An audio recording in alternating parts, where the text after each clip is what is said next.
Hey guys, I'm Jacinta and welcome to the Fearlss podcast, where I interview athletes who achieve incredible things. Today's guest represents Australia in the track and field. On the podcast today, we speak about facing her fear and doing it anyway. I'd like to welcome Naa Anang. You're the first woman in history to win 2 events at the National Championships for long jump and 100 meter sprint. And you set yourself some new PBs. Welcome to the show, Naa. Thanks for having me. I'm so excited to have you on board. We have just been earlier prolonging our starting of the podcast because we've just been pissing ourselves laughing. Yep. There's so much to talk about. Yeah. So let's talk about from the beginning. Okay. In the beginning. Yeah, in the beginning. Have you seen that video? Yeah, in the beginning. So you weren't born in Australia. Where were you born? So I was born in Ghana, West Africa. Mm-hmm. And my parents did live in Australia first. Had my 2 older brothers here. Yeah. But because they were young and all my family's back in Ghana, Mum went back to have me and just have some support. And then I moved back when I was a baby. So I don't really remember it much, but I call myself the African baby of the family. And so have you been back? No, I haven't been back since, which is crazy. But I'm hoping to go back either this year or in the next 3 years. It's just really hard with sport because I get like 2 weeks off a year. So it's hard to coordinate all of that. And I'm also studying. So it's like usually the major championships finishes while I'm still at uni. So I have to go back to uni. So yeah, I'm trying to find a time where I can all fit in. And I also want to go back with my brothers and family as well. So trying to find a time where we are all free and not training has been difficult. But I bet. Yeah. And so tell me about, like, obviously we all want to know, how did you get into long jumping? Yeah, because it's a bit random, right? Yeah, jumping into a bit of sand. So I got into long jumping. I did like little athletics since I was 5. I did it because my brothers did it and they're like my heroes. So I just wanted to do what they were doing. Is this in Brisbane here? In Brisbane, yeah. On the north side. Kedron Little Athletics represent. So I did that with them when I was a kid. Yeah. And then when my brother was at high school, they had like a bring a siblings to training day. So me and my other brother went and he called us, like he was telling everyone my name was Tallulah. So like when I ended up going to that school, people were like, hey, Tallulah. And I'm like, that's not my name. But yeah, so we were doing that and the coach at the time was like, oh, do you want to try long jump? I think you're really springy. I think you have potential in this. Like, do it for a year and see how you feel. And gave me a sports scholarship to go to Brisbane State High School. So, yeah, so I moved to State High. I was at Kelvin Grove at the time and trained for a year and like increased my PB quite substantially. What was it at that time? I can't remember. I think it was like 460.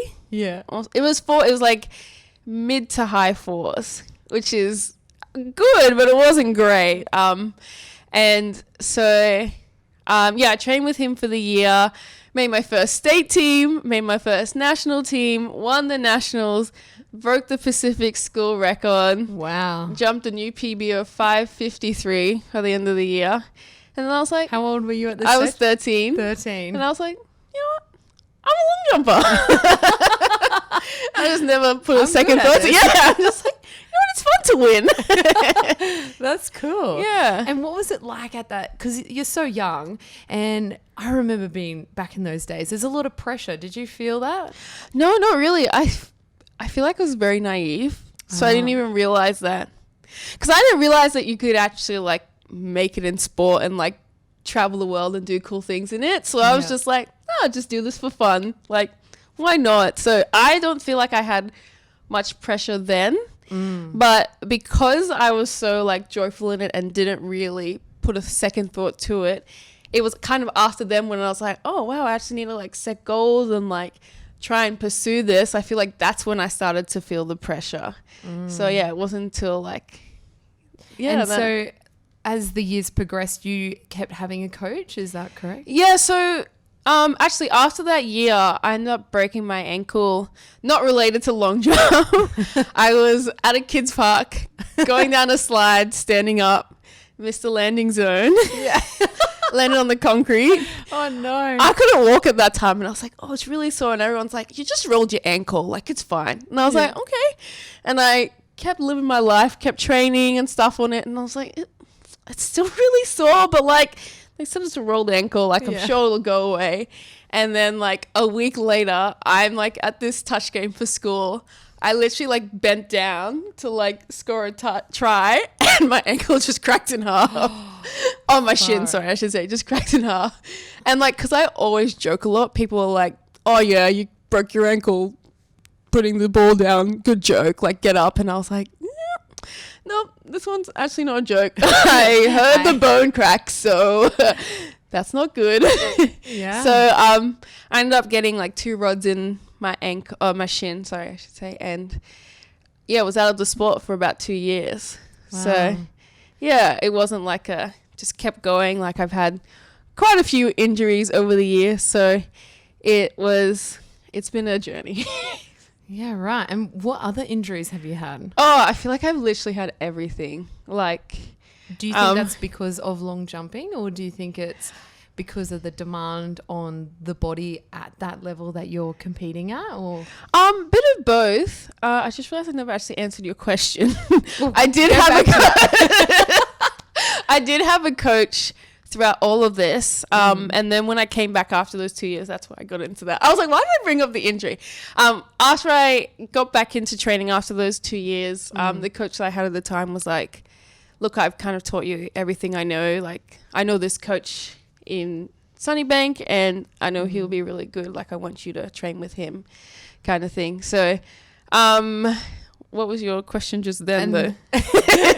And then I said, how many like injuries have you had? Yes, right. So I think it's a bit of both. I generally think because of my ankle and just at the age that I was and where I was in my development, just the imbalances that came from that have kind of predisposed me to certain injuries, I feel, and then as well as my sport and the nature of it. I feel like it's kind of a combo of those two things.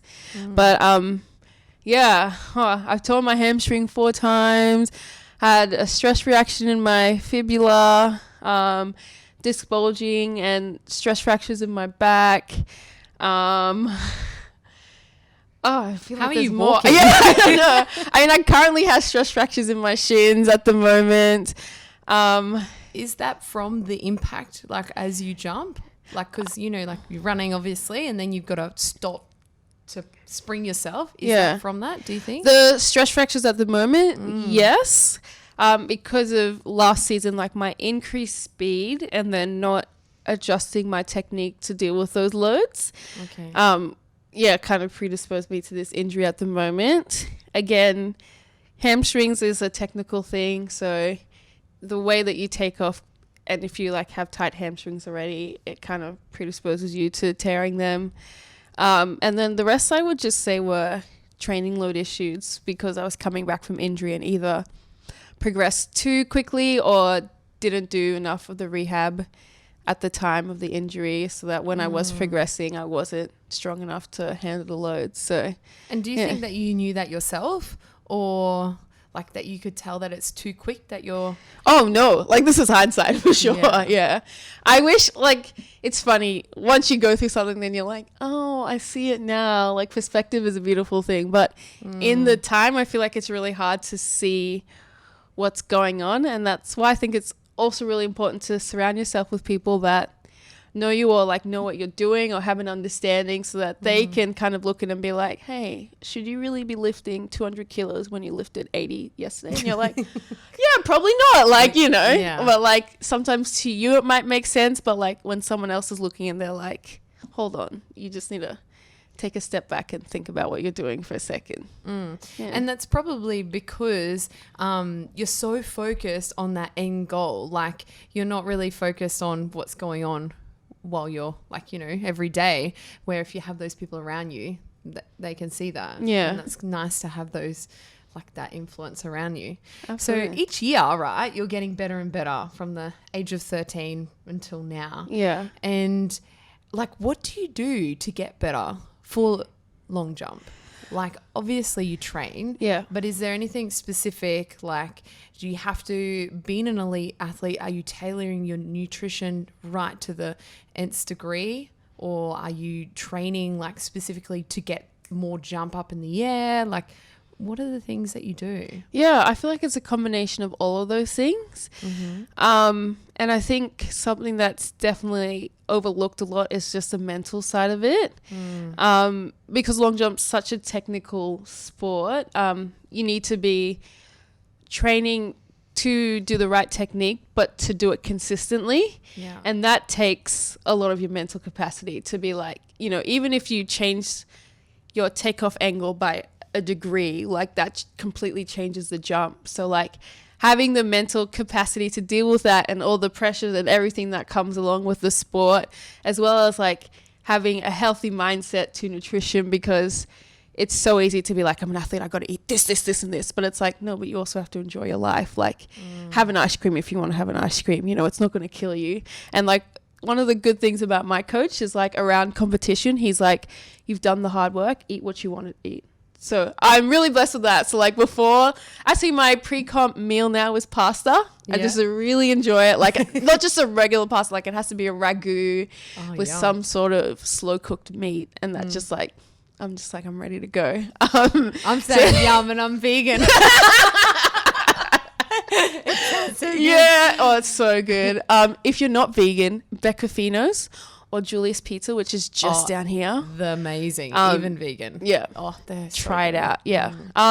So yeah, and then also just like training, like we do a lot of single leg stuff in the gym. So we'll do like cleans and single leg squats, just things that work on strengthening that individual like limb to be strong enough to take the load to take off. So yeah, it's a combination of everything, I would say. I wouldn't say that one thing works better than the other, but I think it's doing the right things consistently over a long period of time. Like I would be very surprised. Not that it's impossible, but it's very hard to just jump into long jump, pun intended, jump into long jump and just be like, oh, I'm just going to jump well. Like, and it might work for 1 or 2 comps, but you want to be consistently good, you know, you want to be ready to go at any time. So yeah. Yeah. And like, I think that applies to a lot of sport really. Like it's that narrowing in, being consistent, and that's how you get to the level that you're at. Yeah. And do you take off like when you jump, are you off your left leg or your right leg? Right leg. And it's funny, there's like this crazy stat that like 60% of long jumpers take off their left leg. Really? So it's like, the longer leg. Left leg. Yeah. So right. I'm like a right leg jumper, which is not as common.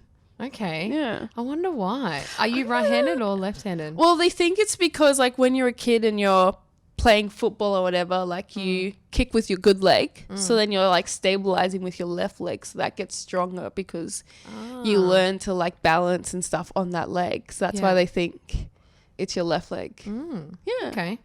And like you were talking about like the mental health, right? So do you have someone when it comes up to your competitions that is prepping you through that, or is that your coach? Not really at the moment. I'm on the search for someone because I really have identified that's an area that I'm not taking full advantage of. But I do a lot of it by myself and like with Jesus and just kind of like have fun with that. But yeah, I am looking for someone that I can kind of partner with in the future. So yeah. And so do you mean like, are you meaning that someone who preps you right up to comp or like on the day of your comp? No, like I feel like the work starts before the day of comp. So it's so important to prepare for that and actually take time leading into that, because you also want to learn what works for you. So if someone comes on the day and they're like, okay, you just need to click your finger 3 times on the right and then go, and you're just like, what? Like, and you try, you're like, I have no idea if this works. Yeah. But like if you give yourself the opportunity to try out things, and then you could be like, oh, this really worked, or this didn't quite work. I feel like I need to do this. And yeah, just kind of having that feedback to find out what helps you be the best you can on the day. And do you think that is like that you need someone to help you because you put so much pressure on yourself on the day? Yeah, I just generally think we all need someone to help us. I don't think it's just a sport thing. I think it's healthy to have someone in your life, or someone that actually has an understanding of the human brain and just how it works, just so that you can capitalize on what you already have, because what you have is enough. I think that's something that's not really told a lot. Like what you have and what you're doing is enough. Learn to refine that first before you go and try and bring in all these new things, because that's just going to draw away from what you already have. So I think it's really important to have someone and work through that, because you're with yourself all the time and you're just always thinking, like you can't switch off your brain. You're always thinking. I think it's really helpful to learn to have skills that will grow you in that area, because you train your body so much, but you don't really train your brain. Yeah. And someone to remind you of how amazing you really are too, I think is important, because sometimes we're so focused on where we should be. Rather than, oh my God, like, wow, look how cool I'm doing and stuff like that. Absolutely. So on the day, like I want to know, like, whether it be you're running or long jump and you're like about to go, like, what is running through your mind? Nothing. Switch off. You got to let your body do the work. Really? I find that when I think on the day, those are my worst comp days. When I'm just like, when I just have like one keyword or one thing. Like recently, I've been just counting to my first 10 steps. 1, 2, 3, 4, 5, 6, 7, 8, 9, 10. And that's all I think about on the runway. Or I'll be like, stay tall, stay tall, stay tall. Just something simple, something that triggers what I've been practicing and reinforcing that, because again, such a technical thing. If you overthink it, it's so detrimental. I don't even know how to explain that, but like just in my experience, even in training, when I overthink it, those are the worst sessions. And when I'm just like, all right, run. And then those are the better ones. Yeah. And you probably got confidence when you don't really think about it, and you just, like you said before, let your body do its thing. Yeah. Because you've trained and trained and trained. It's habit now. Yeah. It's muscle memory, basically.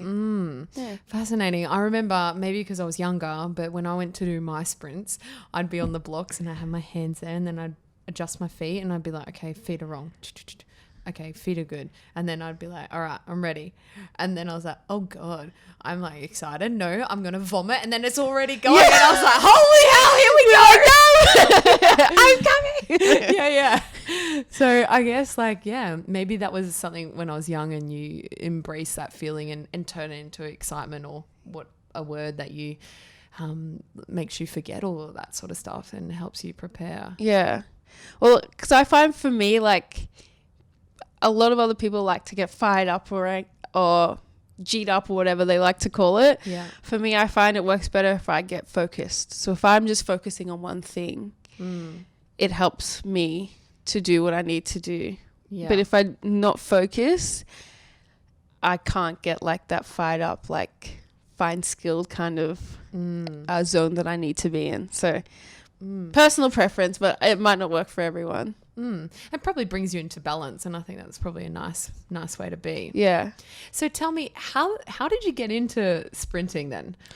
Like, you were doing long jump and you're doing very well. What made you want to go into the 100-meter sprint? Yeah, so that was a bit random. Like, I've always wanted to do 100, and every time I'd like go to do one at a competition, I'd be injured, or long jump would be at the same time, or there was always like a reason why I couldn't do it. And like I did it in school and I found it fun, and I always thought that I would be all right at it. I was like maybe I could run like an 11.6, like on a good day, like 2.0 tailwind, fast track, sunny day, like maybe then I could run like an 11.6. Like that was my like maybe 11.5. I was like, that would be like awesome if I ran that. So I was just more like, I have all this speed from long jump and I want to see where it could go. And so last season I had a sore shin.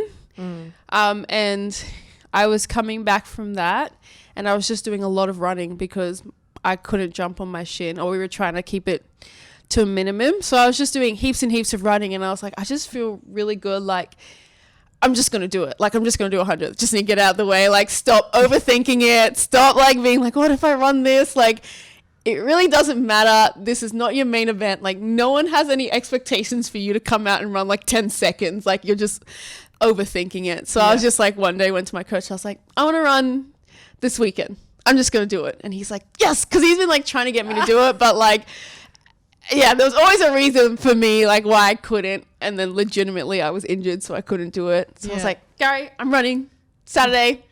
I'm not doing my session. I'm racing instead. And he was like, yeah, that's fine. And so I ran, and I ended up running a PB at that time. Wow. But it was like into a headwind. And so everyone was like, oh my God, she's going to run. Like, everyone was like, she's going to run like 11:2. She's going to run sub 11. And I was like, whoa, relax. Because I ran 11:78. And I was like a slight headwind doesn't get me like half a second quicker. Like, relax. But because I ran so well and like didn't train for it really, or like didn't put any time like into it, my coach was like, well, I want you to do another one, like where we actually just put a little bit more effort into it. And we didn't. I just like we didn't spend any more time on it, but he was just like, I want you to do another one because your first one is always just like kind of a write-off. Like, because you just don't know where you are. So yeah, and then I ended up doing another one a couple of weeks later because I thought that we had to compete at states to go to nationals, but I didn't realize that was only for Victorians. So I didn't want to do the long jump that weekend because I had another meet the following week and then another meet the week after. And I generally don't do well doing that many competitions in a row. So I was like, 3 weekends in a row, that's a terrible idea. Like, I just want to do Perth, which was the next one, because I really enjoy jumping there, and I also really felt like I was going to jump well there. So I was like, I don't want to jump in Brisbane and then like be really sore, then fly to Perth and just like not be like 100% to go. So I was like, okay, well, I guess we'll do the 100 then, because like you just have to do an event. Like that's what I thought. I was like, you just have to do an event. It doesn't really matter which one. So then I did the 100, and there was the heats. And then I ran another PB in the heats of like 11, I think it was 11, I can't remember. 11:55, I think, or something like that. And I was like, oh, I just hit my lifetime goal in the 100. And I was like, right, well, okay. And then I ran the final and then ran another PB of 11:43, I think. Oh my gosh. And so I won states, but that was also the fastest time for the year. And so everyone was like, okay, you need to do hundreds now. And I was like, well, I don't want to. I was just like, it's another event. I'm flat out with long jump. So yeah, that's kind of how I got into it. And then I kind of had that wrestle of, okay, well, do I do it at nationals? Because at this point, people were just like, oh, she's just trying to prove a point. Oh, she just thinks that she's better than everyone. And also my coach kind of wasn't helping it because he was just like, I have the best long jumper and sprinter, blah, blah, blah. And I'm just like, you're not helping the situation right now. And also I didn't have any goals for it. It wasn't like something that I really wanted to do. Kind of just did it for fun because I wanted to bring back that 13-year-old Naa that just enjoyed the sport. And I was really finding that doing the 100 helped both events. So I didn't want to put myself in a position of pressure or like expectation because I didn't have any goals in that event. So, and also because of my long history of injuries, I was like, if I'm doing long jump and 100 on the same weekend, my hamstring is going to hate me. Like, so I didn't really want to do it, as well as on top of all of this. So there's like funding in athletics and I was on a level that they were getting rid of. And so they were like, if you want to stay on funding, you have to jump this certain distance and have to do it by nationals. And so by the time it came around to nominate for the 100, I hadn't jumped it. Yeah. And I was just like, I don't want to put that extra pressure on me when I already have the pressure to try and jump well. And then adding in another event just makes you more tired. So I was like, I don't want to go into long jump being more tired and having to try and get this standard in an event that I don't really want to do that much, like competitively. So it was a wrestle for me, really, because at the time I hadn't even qualified for World Championships, and the standard that I had to jump was harder than the World Championships qualifier. So it was like, not only have I not qualified, I haven't got the standard. Like, I'm coming back from an injury. Like, I was just like, there's just too many negatives in this situation, and normally I just ignore them. So I'm like, I actually want to learn from my mistakes and really think about, is this something that I want to do? But that's kind of a long answer to how I got into the 100. And then when you won the 2 events at the national, like, were you going in to do both of them, or were you just doing your jumping? I had entered for both. Yeah. But very much like to the last day, I was like, you can still pull out. Like, I was very much like half foot in, like, you don't have to do this. Like, you don't have to prove anything to anyone, which is what I don't have to prove anything to anyone at the end of the day. And I was like, if you generally, like, if this is starting to become something that's very negative for you, then maybe you should think about whether this is something you want to do. So up until like the Friday when I had to run, I was like, actually no, the Saturday, even after I run, I was like, you can still pull out. Like, you can just not finish the race. Like, because the way that the athletics is set up, if you enter more than one event and you pull out of one without a reason, then they pull you out of the other one. So I couldn't just like pull out of the 100 without a legitimate reason, and they like, and still do the long jump. So I was just kind of like, make up your mind, because like, if you're running you have to run, like, so that you can do the long jump. So I was very much just like, okay, I could still pull out like before the 100, but I was just like, you know what, like, you're feeling okay. I wouldn't say I was feeling great. I was like, you're feeling okay, you're in shape, just do it. Like, don't let fear have this much control over you, because it's just 100. Like, it's just an event. Like, we build up these things in our minds so much to be like life or death, but it's like, it's just 100 meters. Like, just do it. Basically, these are the conversations I have myself. I'm just like, just do it. Like, stop talking about it. And so, doing both of the events I very much wasn't like, I'm doing it until like after I ran the heat. But then after I ran the heat and I was able to kind of do that comfortably, I was like, you'll be okay. And do you think like we build fear up because of the unknown? Like, do you think that's why? Yeah, I think because of the unknown, and also because of failure, because no one wants to fail. No one really wants to make mistakes. And I would say that's probably one of my biggest fears, not just in sport, but just in life. Like, I don't like making mistakes, which is physically impossible for humans to do. So I think, we just want like the best of us to be on show all the time. Like, I feel like culturally, weaknesses aren't really celebrated, which is hard because you don't really want to celebrate the wrong thing, if you know what I'm trying to say. But we have to recognize that we all have weaknesses, and like, they can turn into strengths, and there's something that we can grow in. So learning to be comfortable with that. And I think it's definitely a lot harder for men than it is for women, because they're not really, or in the past it's like, men have to be strong, they can't show emotions and stuff. So I feel like for them, the fear of failure is a lot higher. And that, I don't know if there's any research on that. That's just something that I kind of observed and feel like is what's happening. I think like failure, mistakes, all that is the only way we grow. Like, I know as much as you can build it up inside and you don't want to, I think if your body or you aren't ready and you don't get to those levels, look at the situation and be like, what can I learn from this? How can I now utilize more skills to get even further in my life, in my career, in my love life, whatever it may be. Yeah.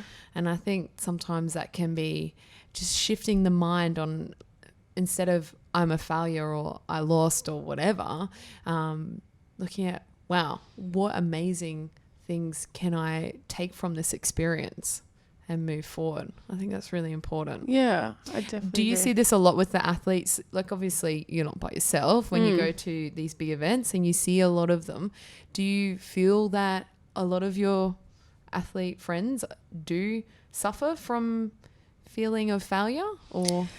I feel like it's really hard because a lot of the time when you see your fellow athletes, it's in a competition environment. They're not going to be like, oh my gosh, I'm so scared of failing. Like, you know, they're like kind of in the zone. Like, Yeah. So it's hard to have those kind of conversations with those people in that kind of environment. And that's kind of the only time you really see them, unless they live in the same state as you. So, yeah, I think it's just, I think they do in some way, shape or form, or it's expressed different ways. But I think a lot of the time what we're worried about, it's like the same root. It's just expressed in a different way. Yeah. Yeah. And how do you feel? Like you said, you don't like doing mistakes and or failing. What do you do to feel good about that? Like come out of that so you feel like it's a benefit. Yeah. I think one of the biggest things I learned is to do it anyway. Like, I don't know if this is the best advice. This is just what's really helped me. Yeah. Like with the 100, I didn't want to do it. I did it anyway. It ended up being one of the best things for me.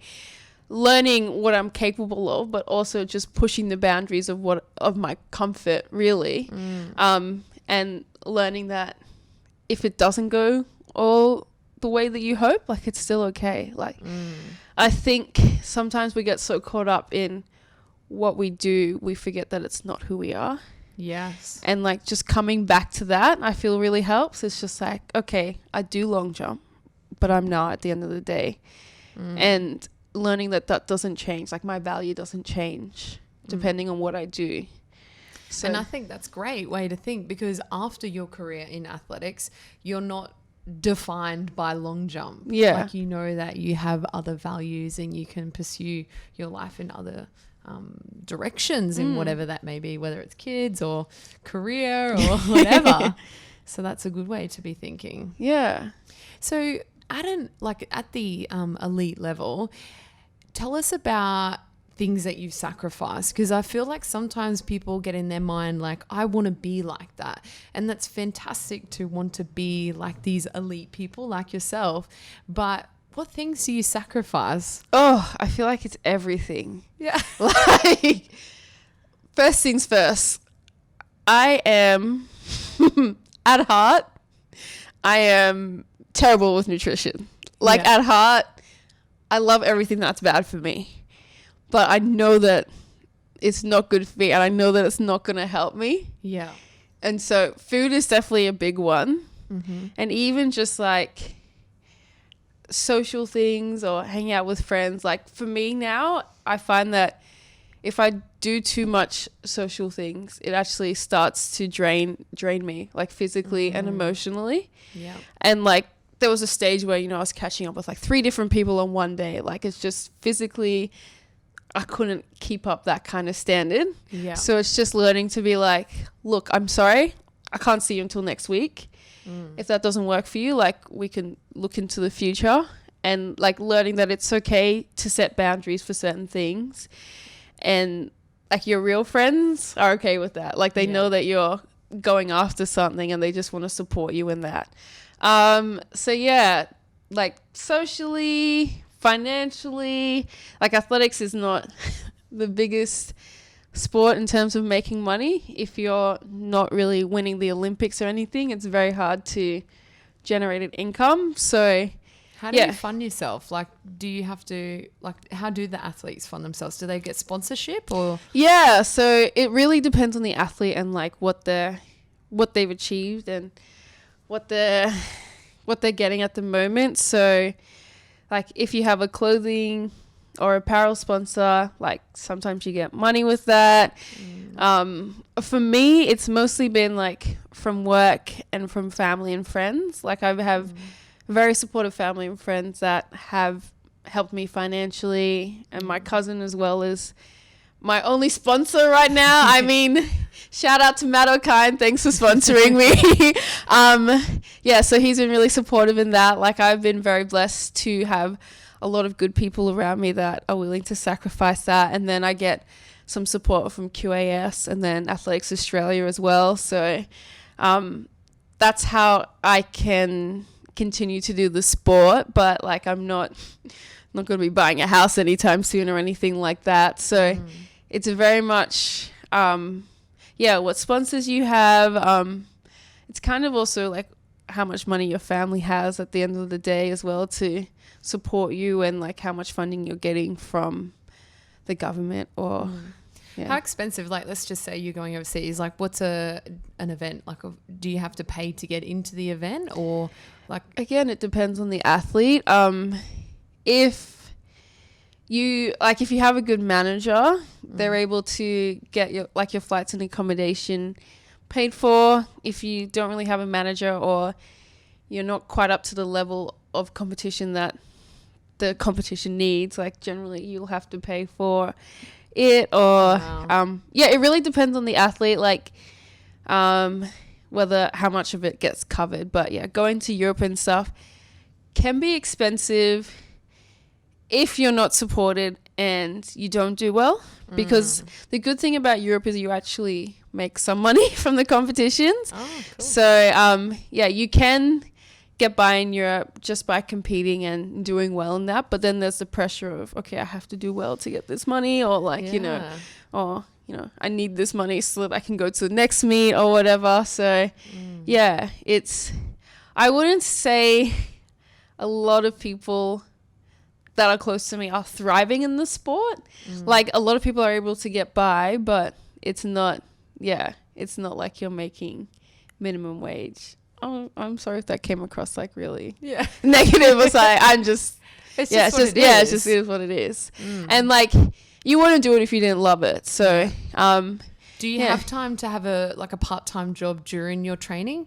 Yeah, so I'm really fortunate. I work at an awesome physio clinic that are very understanding of what I do. And last year when I went to Europe for 4 months, they let me have 4 months off and let me come back. And so I'm really blessed to have that job, but I know a lot of friends don't have that luxury, which makes me sad because I just want to help people. So I do have a casual job that's very flexible, but there's only so many of them going around. Like a lot of people don't want to hire an athlete that can work, 5 hours or doesn't want to work more than 5 hours a day, but also needs to have weekends off to compete or long time off to go overseas and compete as well. So it's a catch-22, because you would think like you would be able to boost their business by having like some sponsorship somewhere. But then having the time off would be quite interesting. The companies who would allow you to do that. Yeah, exactly. And so like what we were saying before, like the sacrifice, you're saying nutrition, and you were saying you're like some social events. Is there anything else that you have to sacrifice? I'm assuming like time, because you're training a fair bit. I don't know. I feel like also like with uni, for me, I've kind of had to put that on pause because I'm studying physiotherapy, and that's a course that you really need to be there for. It's so practical and hands-on. So I've, I guess, sacrificed doing that full time so that I can continue to train and travel and do all of that. Oh, what a pity. Yeah. But like I've been at uni since 2013. So and I have 0 degrees. So I mean, I don't know, I feel like you have to sacrifice everything. I also feel like sometimes you get caught in the trap of sacrificing parts of yourself because you're out in the public view, you know, like sometimes you don't want to show certain things to people where you're kind of forced into it really because they're like, oh, you're an elite athlete, like we want to know everything about you. And it's like, oh, well, I don't really always want to share everything about me to people. So I feel like, I guess that's kind of a sacrifice as well. And even just like your privacy and stuff. So people just want to know what you're doing all the time, which is great. And like, I completely understand it. But then there's just sometimes where you're just like, I just don't really want to. Yeah. I think actors would go through a lot of Yeah. that. Oh my gosh. I can't imagine being like famous. Yeah. Like, they have no privacy at all. Like, yeah. It makes sense having the paparazzi all around you, and it'd be crazy. Yeah. So now tell me your PB in long jump. What's your best? 6.81 meters. Holy hell. Yeah. And was that when you were in competition, or was that? Yeah, so that was at nationals. Yeah. So that's when I jumped my PB, when I won the 100 and the long jump. And did you set your PB? Is that your top PB for the 100 on that? Yeah. Oh my God. So yeah. both at the same time? Both at the same time, yeah. And what was that? So that was 11:32. 11:32. That's bloody fast, mate. Thanks. That's crazy. Yeah. And do you feel that you'll pursue both of those events, like for future, or what are your future goals? Yeah. I definitely want to keep pursuing long jump. It's a bit tricky at the moment with my shin because of the nature of my injury. It's not a common one, and they think it's going to be a really long time to heal. Yeah. So I'm not really sure when I can start long jumping again. So what's training like for injuries? Because you've had a few. What do you have to do? Like, do you have to like swim, or like, do you know what I mean? Like, don't swim. No. Okay. What would you do? Like, because you're on your legs. What kind of things do you do? So they gave me the option to swim, and I said, that's a non-negotiable no. Yeah. So I did bike sessions for 3 months straight, and then was just doing like core and like accessory exercises on like my shoulder and back and stuff, just really deloading it, so giving it the best chance to heal. And then because with bones they do need a stimulus to heal, so it's finding that balance of loading it enough so that it heals but not too much that it's detrimental. So we kind of did 3 months on bike and gym and core and stuff, and then have gradually just built up the load in like the shins with like little jumps and like building back into running. So it's like becoming like from the beginning now, retraining yourself. Yeah, pretty much, which is kind of good because it gives you the opportunity to fix areas that you don't really get the chance to when you're just going from one comp to another. So yeah, no, that's crazy. Like, it would make sense though, and it would make you a better athlete for fixing those little tiny twigs and alterations of muscles that may not be as like strong in areas. Yeah. So that's cool. Tell me now, like we were talking earlier and we were talking about endurance, and you said that you don't like to run long distance. I don't swim. I don't run long distance. I can't do it. It's not like I'm like, oh, I just don't want to do it. Like, my body physically shuts down if I try to run longer than maybe 2-5. I tried to do it too. I was like, okay, I'm going to try and build up my like endurance. It was like off season. So I was like, I'm going to go for like a 10-minute run, like 3 times a week, and like build up from there. And I never hit 10 minutes. Like, I just physically can't do it. And I think it's because like I've just trained myself to be a speed athlete, but also a bit of like where I'm from as well. Like, generally West Africans are sprinters. Yeah. And then like, you know, your Ethiopians and Kenyans and stuff are generally more, I'm very much generalizing. This is not like a rule, but they're generally more of your endurance athletes. And you see that at the Olympics, like it's a Kenyan why is that though? I think part of it's the way you grow up, and also just like your genetics, the way that you're made up. I feel like Oh no, this isn't really a good basis. Yeah, I'm not sure. I feel like just generally like where I'm from or around where I'm from, they generally are more sprinters or like have that quick twitch. Yeah, like fast twitch. But what are you going to say? I was going to say, is it because you're running for your food? But yeah.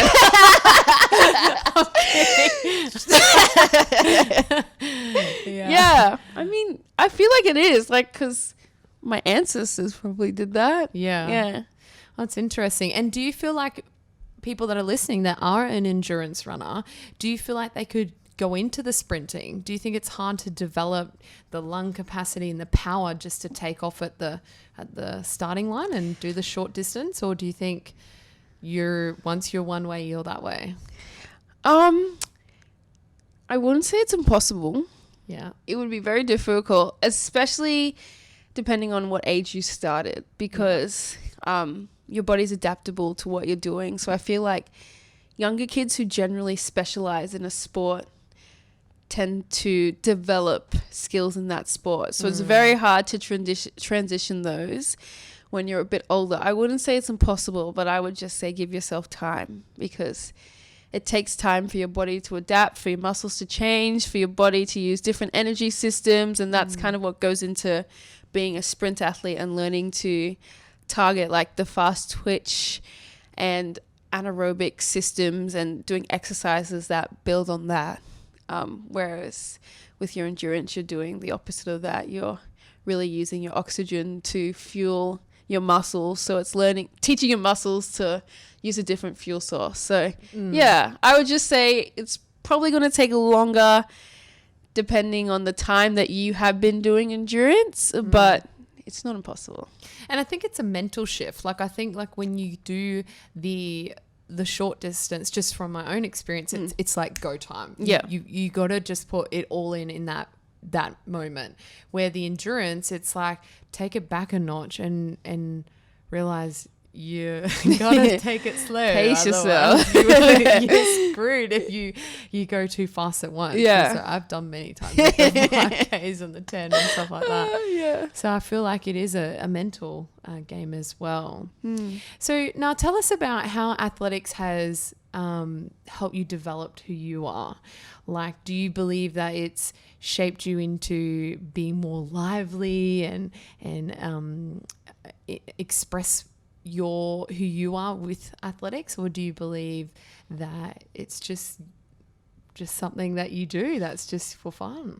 Yeah, I definitely think it shaped me a lot, just with everything that goes into being an athlete and just all the hopes and expectations you have, and also just like performance identity.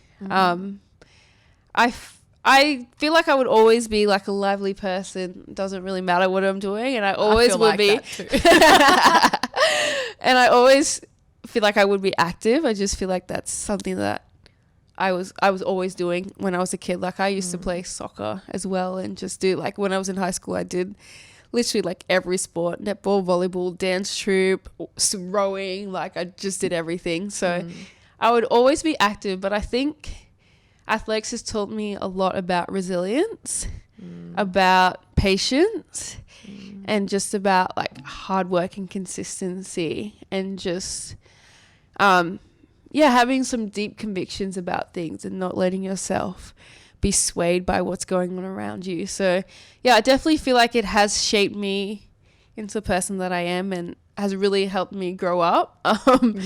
Because you learn in the moment, like, you know, you have instant feedback on where you're at and what you're doing. So yeah, I definitely feel like it has shaped me to be the person that I am, but I feel like I would have learnt these lessons anywhere. Yeah. So just maybe not at the rate that I have. Yeah. And I'd love to know, like, the feedback from people that are supporting you. Have you had a lot of negative feedback, or has it always been positive? I would say it's mostly been positive. I feel like I've been very blessed with the people around me. Like, and even with my injury now, like, it's quite serious, but people are just like, oh, you'll make it, you'll be fine. Like, everyone's been super supportive. But we all know the negative voices speak louder. So, yeah, I have been very well supported, and I do have a lot of people that are just like, yeah, I know it may look like this, but like you're capable of this, or like draw out the good in me. Yeah. So I'm very blessed with that. But yeah, there are those voices that have their own opinion and don't want you to succeed sometimes. So yeah, I have experienced that in both ways. And I feel like also with my faith, I've experienced that as well. Being an athlete and having a faith, I feel like I've experienced it more through that avenue than just being an athlete. Yeah. And in what way? Like, explain more. I feel like being a Christian, people have these people have these expectations of what they think a Christian is supposed to be like. And I always get like, oh, why'd you do that? I thought you were a Christian. Or, oh, well, why didn't you just pray about this? And just like people more chastise me for that.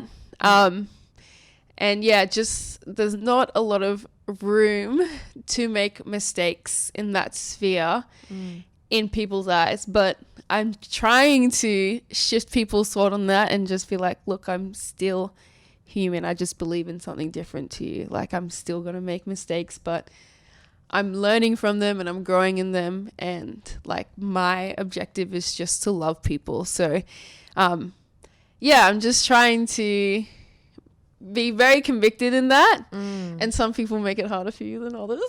They challenge you. Yeah. Let's be real. Yeah.